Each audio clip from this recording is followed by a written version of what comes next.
De futurs éleveurs âgés de 16 à 25 ans ont pu suivre une formation spécifique. Atelier de dressage et de présentation étaient au programme. Éric Medjar et Florence Renel. Étudiante au lycée agricole de Château-Salin en Moselle, Aurélie est venue participer à ce stage pour parfaire sa formation. Ici, pendant 3 jours, elle va apprendre les gestes, les techniques qui lui permettront plus tard, quand elle sera à la tête de son exploitation, de participer à des concours de vaches laitières. Et la première étape pour cela est l'apprentissage du clipage, autrement dit la tonte de l'animal, en l'occurrence ici une génisse, pour que celle-ci soit le plus présentable possible.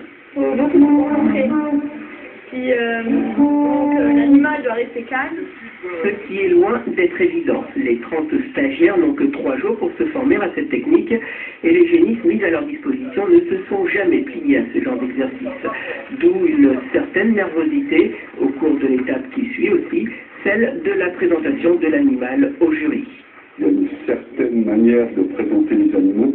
Donc ce qu'on essaie de leur inculquer en ce moment, c'est, je dirais, des codes, comment on doit rentrer sur un ring, comment mettre en valeur son animal, hein, c'est un côté promotionnel de toute façon, et il faut que l'animal approche tout de suite l'œil du juge, s'il veut être bien placé. Donc il y a tous des petits trucs à leur montrer pour parvenir à ses fins.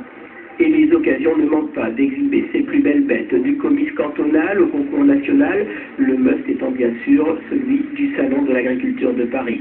Pour un éleveur, un prix peut être gage de reconnaissance, un bel atout promotionnel, mais pas seulement. Et la principale des choses, c'est de pouvoir échanger, c'est un lieu d'échange magnifique, où les éleveurs parlent de leur passion.